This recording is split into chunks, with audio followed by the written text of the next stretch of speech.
the pain like.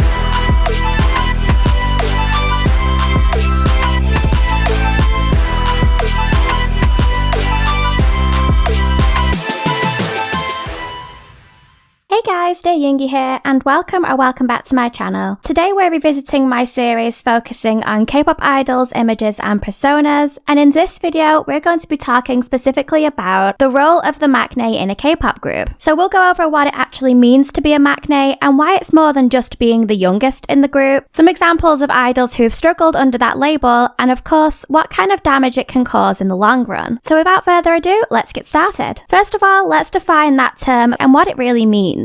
The word maknae itself in Korean means the youngest. In this case, the youngest of the K-pop group. This might sound pretty straightforward at first, right? Like, okay, you're just the youngest of the members, but in true K-pop style, there's a little more to it than that. The title of maknae often becomes a whole role of its own, with a specific image attached and certain responsibilities, and in many cases, a whole heap of expectations that aren't always the most fun to carry. In most K-pop groups, the maknae becomes a full-blown personality trait, sort of a brand, and more of a character that you're expected to play. The maknae stereotype is usually somebody who appears cute, playful, and a little bit cheeky, but also does their own fair share of teasing, but because they're adorable, they can get away with it. The image and expectations of the youngest member, or maknae, does of course mean that we sometimes see idols who are naturally quiet or maybe more mature for their age, end up being infantilized or treated as though they're much younger simply because they're the youngest of the group. And worse, that role's to follow them for years, no matter how much they grow up out of it. So why does K-pop make being the youngest of the group its own thing? Why does their age become a whole persona? Well, this is mostly because of how K-pop groups are constructed. More often than not, you can expect a K-pop company to assign roles or images to each of its members to help balance the group's dynamics and give fans a variety of personalities to latch onto that are memorable. And while they might not always be the most popular, they do always tend to serve their own unique purpose individually, which then creates a cohesion amongst the group when combined together. So for example, you could have your main vocalist, who is known for carrying the group with their voice, but then you have their polar opposite being the main dancer, who carries the group performance-wise, and they balance each other well. Then you've got your leader, who's usually the more mature, responsible, and calm one that everyone looks to for support. They're counteracted by their polar opposite, and that role we are discussing today, the maknae, who is the youngest and perhaps more silly or playful. This is the member who the older members may want to protect and dote on, and the same goes for fans. These different types of roles and personas are not unique to just K-pop groups, because they serve a similar sort of purpose across all genres where there's a group dynamic, and add that extra sort of appeal to fans. Aside from adding balance to the group, it can also add variety, meaning there really is a personality type within the group that any and everyone can relate to and enjoy. However, the problem starts to arise when this curated image starts to limit someone's growth, and this is something that does happen a lot within the K-pop industry. So let's go through some examples, because some idols really do stand out when we look at how deeply this image has impacted them. First of all, I wanted to start with SHINee and their maknae, Taemin. I feel like Taemin is always an important idol to bring up in these sorts of conversations. That is why I heavily featured him in a video previously speaking about the innocent image placed upon idols, and we will be speaking about him today in a video specifically talking about K-pop maknaes, because I think it's safe to say he is one of the most well-known maknaes in K-pop history. This actually earned him the title of Nation's Maknae in Korea because of the way in which he was adored and doted on by the industry and fans. However, he also just so happens to be one of the clearest examples of someone who has actively had to fight the maknae role and side of that image to become the man he eventually grew to be. When SHINee debuted, Taemin was just 14 years old, which is insane in itself. And of course, he was styled and marketed as the sweet, innocent baby of the group. He had the long hair, the shy smile, and that quiet aura. While of course this made sense at times because he was literally just a baby, the issue is that the maknae image is still something that some fans and parts of the industry try to associate with him to this day, 17 years later. Taemin is now a grown man in his 30s who has seen many successes as a solo artist, outside of his work as a member of SHINee. And Taemin's image as a soloist, a lot different than that he has as a member of the group. His solo aesthetic is a lot more mature, sometimes dark and sultry, entry. There's a lot of art and aesthetic behind his style that definitely makes sense and is more reflective of the stage of his life and career he feels he's now at. He will of course always be the SHINee members' baby, because I'm sure it may feel for them like at times they raised him, but there does appear to still be this expectation on him to be the same maknae the world fell in love with when he was a teenager now. I don't know if it's just me, and please feel free to discuss this in the comments, but I think you can totally see the shift in timeee when he's performing solo versus when he's with the group. When he's back with the members, it's almost like he subconsciously switches back to cheeky younger sibling mode, even though he's a grown man who is legend status now, in my very biased opinion. Another famous maknae I wanted to discuss is Twice's maknae Jui. Aside from being the group's maknae, Jui has always been known for her visuals, having that sweet and innocent image, but also appearing to be very quiet and reserved as a person to accompany it. Because of this, it appears that she got boxed into the pure and innocent style maknae image from very early on, which made fans and even the group feel as though they needed to protect their baby, which does make sense because she was only like 16 when they debuted. While being the member with the quiet, innocent image may not be as bad as it sounds on paper, it means that she was rarely ever allowed to explore other aspects of her personality, especially in front of cameras. In interviews and content, you can see that she's often more quiet, and it's not necessarily because she wants to be, but because she's typecast into this role where she's not expected to speak up. In a Radio Star interview a few years back where Jui not really speaking up very much was brought up, and fellow member Nayeon said it's because she genuinely keeps her thoughts to herself, Jui actually clarified that she does talk, but she just doesn't talk much on TV shows. Now of course we will never truly know the real reason for this without putting words into her mouth, unless she reveals why herself. But it would not be crazy to assume that part of the reason for this is because the audience and the company both keep expecting the same one-dimensional image from her, especially when other idols in the past have spoken about how their labels told them to remain more quiet. Another maknae I wanted to discuss is none other than somebody who was literally labeled the golden maknae, and that is BTS's Jungkook. Jungkook earned himself the title of golden maknae because his talents were so multifaceted. He could sing, he could dance, he could rap, which is of course a crazy repertoire to have at age just 15 when you debut. In a way, I feel like a lot of us who are now in our 20s too, that were into K-pop in BTS's early days, will feel as though we grew up with Jungkook because he really was the baby of the group when BTS was still young too. But just how we as the audience grew up, BTS also evolved a lot in both their career and as adults. So did Jungkook. However, I think he has definitely struggled at times to shake that baby label, and some fans do still expect him to be the same shy, sweet and adorable teenager he was back in 2013. In more recent years, when Jungkook started releasing solo music in English like his tracks 7 and 3D, a lot of fans were genuinely shocked by the more mature and suggestive lyrics. Some people were upset, trying to claim that he was acting out of character and being somebody he's not. Jungkook had to actually speak out and remind people that he's not a teenager anymore, he's a grown man, and it's not strange or out of the ordinary for him to be acting as such. The fact he had to say that out loud speaks volumes about the expectations on a group's maknae to still be the same image they were all used to seeing as times move on, and they do too. One more example I wanted to discuss is ITZY's maknae Yoona. I thought it'd be nice to have an example from 2nd, 3rd and 4th gen just to show this is an ongoing issue. Yoona is now 21 years old and will turn 22 this year, but she did debut much younger. I believe she was around 15 years old when ITZY made their debut with JYP Entertainment. Yoona had a very typical maknae image. She was cutesy, girlish, and was adored as the group's baby. However, despite now being in her 20s, Yoona has still been treated the exact same way she was when she was a teenager, with some fans expecting her to still be the innocent baby they remembered her as. In December 2022, Yoona covered the iconic song You Go Girl by soloist Lee Hyori at the KBS Song Festival. At the time of the cover, Yoona had just turned 19 years old and covered the track wearing low-waisted jeans and a cropped top, which really showed off her figure, and the reaction online was mixed, to say the least. Some fans thought she looked great and that the more mature concept suited her now as an adult, whereas others were really shocked to see her doing something more fun and flirty, and were critiquing the stage for being a little inappropriate. But would fans have said this if she debuted as an adult at 19 and they weren't still thinking of her as the same 15-year-old from years ago? Probably not. But of course, as the group's maknae, fans were still expecting her to remain the same cute and safe image from years prior.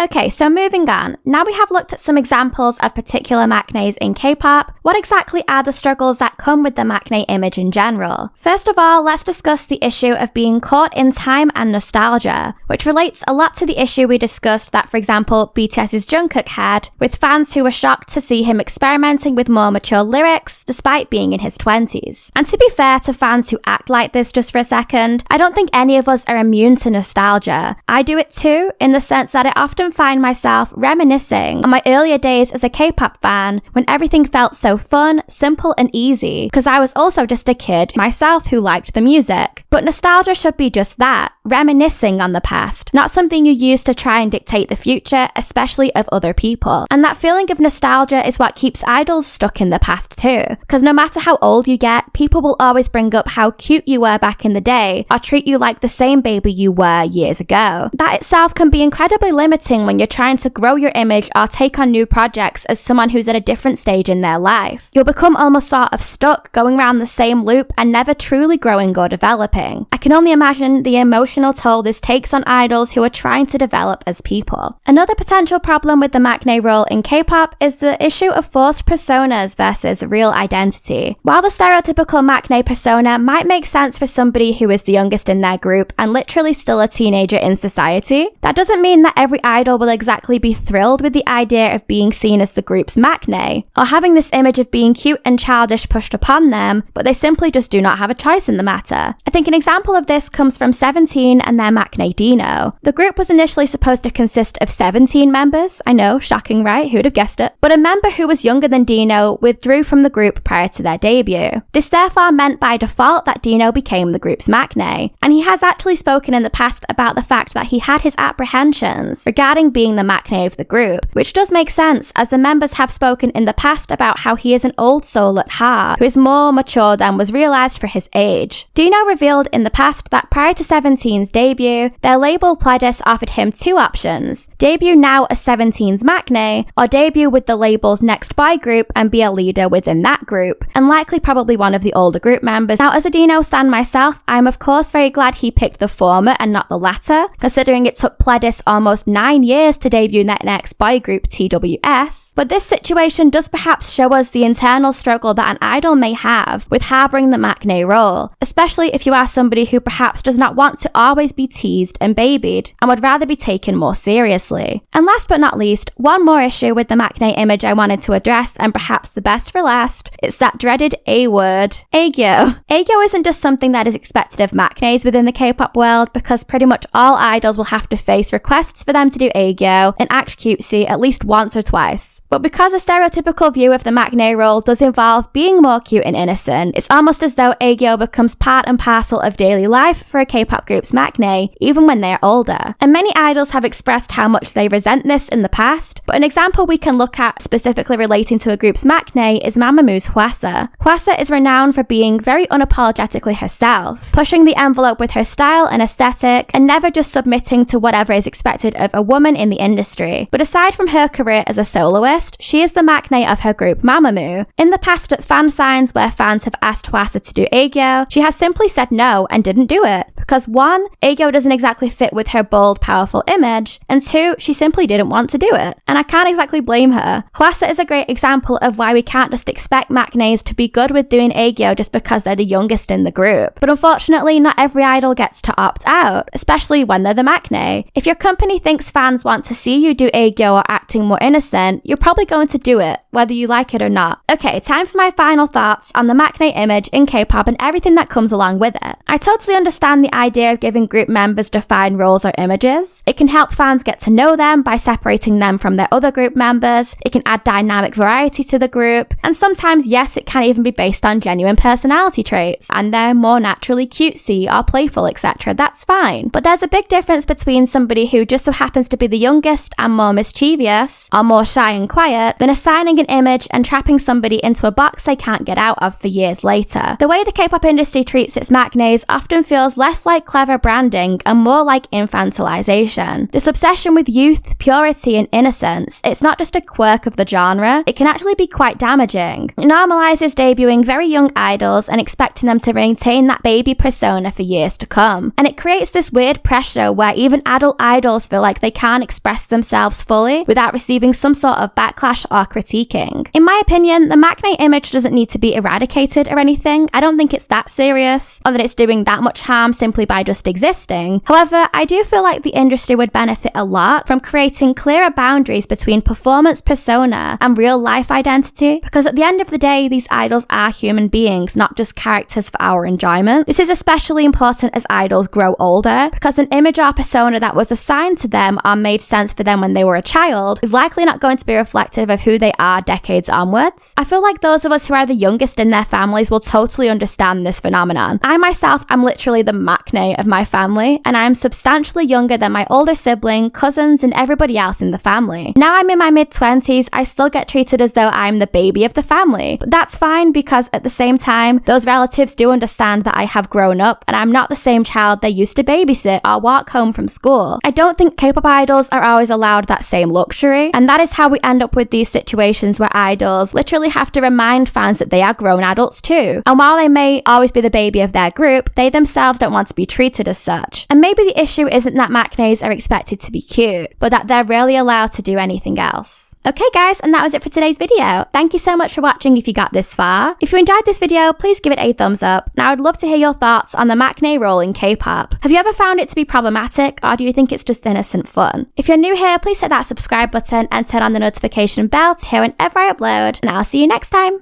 Bye guys!